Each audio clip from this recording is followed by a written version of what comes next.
Salut à tous, c'est Ntonkiné, bienvenue dans cette nouvelle vidéo où je suis avec Ben de Inesui Trust. Avec qui on va parler Du psoas. Parce que le psoas, c'est important. Ouais, on va faire ça toute la vidéo. Alors, on va parler du psoas, un muscle dont on entend beaucoup parler. Est-ce qu'il faut l'étirer? Est-ce qu'il faut le renforcer? Est-ce qu'il fait mal au dos? Bref, on va regarder tout ça ensemble grâce au bodypainting, grâce à l'anatomie. Avant tout, abonnez-vous à ma chaîne pour pouvoir avoir tout mon contenu, soutenir le travail de tout le monde et surtout, mettez un gros pouce bleu sous cette vidéo. C'est parti!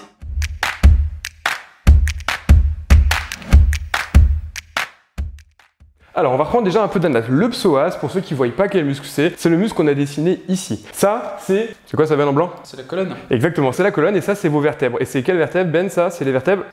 Les vertèbres, ça. C'est les vertèbres lombaires. Lombaires. Donc ça, vous voyez, même si elles sont très profondes et chez Ben, les vertèbres lombaires sont au niveau du dos, on les a fait devant parce que le muscle, même s'il est très en arrière, c'est plutôt un muscle qui s'insère à l'avant des vertèbres lombaires. Okay, donc là, on a les vertèbres lombaires. Ça, c'est par exemple le sacrum, la L5, la L4, la L3, normal, une vertèbre, un étage, ça fait un chiffre. Ce qu'on voit donc, c'est que le psoas s'insère au niveau des vertèbres lombaires et il se termine ensuite au niveau du haut du fémur, on ne l'a pas dessiné. Il va même rejoindre le muscle qu'on voit juste là, le muscle iliaque qui s'insère sur la crête. Iliaque. Exactement, pour former le fameux psoas. Iliaque. Exactement, il est vraiment bon. Hein. Donc on a le psoas iliaque qui est la réunion du psoas et de l'iliaque. Ça, c'est vraiment pour la partie anatomique. Quelle va être la principale action du muscle psoas? Ça va être un muscle plutôt fléchisseur de la hanche, d'où le fameux débat par exemple par rapport aux abdominaux. Et c'est un muscle qui est plutôt en position raccourcie quand on est assis. Si toi, Ben, tu viens t'asseoir et que tu te mets plutôt avachi comme n'importe quelle personne qui travaille sur son ordi, le muscle est plutôt en position courte. Pendant longtemps, et moi, après avoir eu mon diplôme, c'est un truc qu'on m'a longtemps dit, c'est si on a mal au dos, c'est parce que ton muscle est tout le temps en position raccourcie et qu'il faut l'allonger. Est-ce que toi, c'est un truc que tu as déjà entendu? C'est plutôt quand je suis avachi, on m'a dit justement que fais gaffe, ça va se raccourcir et tu vas avoir du mal à réfléchir ta jambe. Exactement. Globalement, pour le moment en tout cas, la littérature ne met pas de lien entre la posture et les douleurs de dos. Donc cette théorie de ton psoas c'est trop court, il va devoir être étiré régulièrement parce qu'il est douloureux, globalement, il n'y a rien qui ne tient cette théorie-là. Par contre, ce qui est vrai, c'est que j'ai quand même des patients qui sont améliorés. Mais ce que je pense, c'est que c'est pas l'étirement spécifique du psoas qui leur a fait besoin, c'est juste de venir mettre de la mobilité dans cette zone-là, dans la hanche, dans les lombaires et dans les tissus, dans un sens un peu différent de celui dans lequel il est à longueur de journée. Comment est-ce qu'on étire le psoas? Est-ce que toi tu sais l'étirer? Je vais le faire et tu vas me dire si c'est bon. Nickel. Exactement. Donc là, Ben, il vous fait exactement le bon étirement, mais il le fait du mauvais côté. Tu peux changer? Par rapport à ça. Donc là, du bon côté, Ben, quand il fait ça, qu'est-ce qu'il fait? Il fait une extension de la hanche, donc il vient étirer le muscle, vous qu'on a vu qu'il était fléchisseur. Mais là, Ben, il a le dos très creusé. Essaie de venir légèrement rétroverser ton bassin, tout en avançant vers moi. Et là, en théorie, tu vas sentir un étirement plutôt dans cette zone-là. Est-ce que c'est le cas?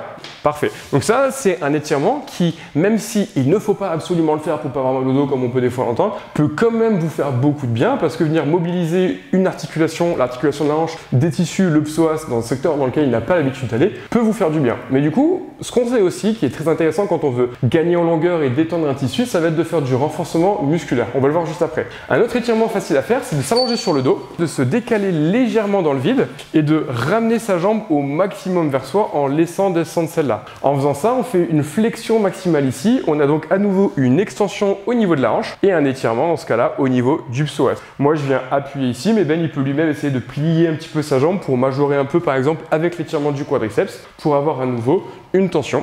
Et vous pouvez comparer les deux côtés pour voir si vous sentez un côté plus tendu ou plus raide que l'autre. Donc ça, c'est des étirements, c'est très intéressant, mais on va pouvoir avoir un peu plus de bénéfices en venant rajouter du renforcement musculaire. On sait que lorsqu'on veut gagner en longueur, ou plutôt lorsqu'on veut gagner en amplitude sur un muscle, venir faire du renforcement dans toute l'amplitude sera très intéressant. Et je pense que pour soulager ou pour limiter le risque de problème de dos, si on veut avoir une action sur le psoas, réaliser du renforcement spécifique du psoas peut être très intéressant. On peut utiliser cette position par exemple. Ben, tu vas un petit peu plus te décaler vers moi. Et là, je vais te demander de, en gardant la jambe tendue, descendre le plus bas possible et remonter la jambe le plus haut possible en gardant le genou bien tendu. En faisant ça, qu'est-ce que fait Ben? Il vient réaliser une flexion de hanche, le rôle du psoas, et il va le faire dans toute l'amplitude. Il va chercher la flexion max jusqu'à sentir une tension au niveau de ses ischios, et il va venir chercher l'étirement maximum de son psoas en allant chercher le plus bas possible. Et il garde le genou bien tendu pour être vraiment un grand bras de levier et avoir un exercice dans toute l'amplitude. Donc faire des étirements, c'est bien. Avoir du renforcement musculaire, c'est aussi très intéressant. Un test que moi j'aime beaucoup utiliser pour savoir est-ce que oui ou non on a une différence de force par rapport au psoas, ça va être un test assis. Est-ce que Ben, tu peux venir t'asseoir s'il te plaît face à nous? Tu vas rester bien droit tu croises tes mains sur tes épaules. Donc là, Ben, dans cette position, il met en tension toute sa chaîne postérieure. Tu vas vraiment te pencher en avant un peu plus encore. Là, est-ce que ça tire? Un peu, ouais. Un peu plus dans ce cas-là. Nickel. Là, Ben est bien droit. Tu te redresses au maximum. Et dans cette position, sans partir en arrière, tu lèves ta jambe droite le plus haut possible. Ah bah nickel. Tu redescends de l'autre côté. Et tu redescends. Qu'est-ce qu'on se paye? Là, on a une tension de la chaîne postérieure et c'est le psoas qui travaille pour lever la jambe. Chez Ben, monte le plus haut possible d'un côté, essaie de ne pas te pencher l'autre côté. Il y a une légère différence avec son côté gauche qui monte un tout petit peu moins haut. Mais des fois, j'ai des patients chez qui, lorsqu'on fait cet exercice, on a une énorme différence entre le côté droit et le côté gauche. Donc là, ça peut vous montrer un côté qui va être beaucoup plus intéressant à renforcer.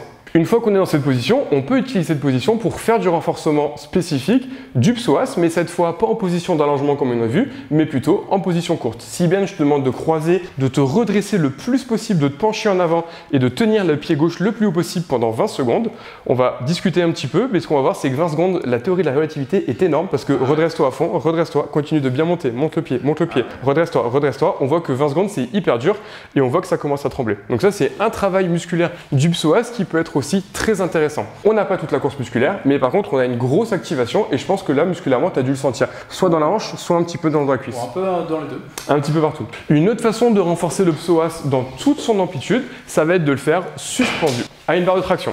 Avec l'exercice où on va venir réaliser des levées de jambes, là Ben tu vas chercher un étirement maximum, on va chercher loin derrière et ensuite tu viens monter le plus haut possible. Tu repars vers l'arrière, tu montes le plus haut possible.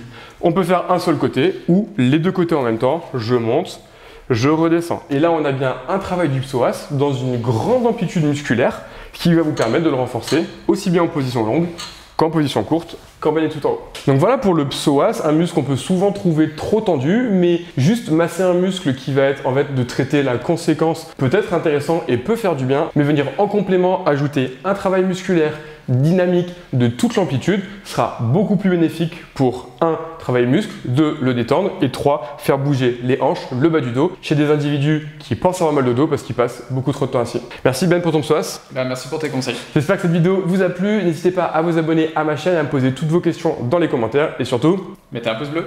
bonne journée à tous.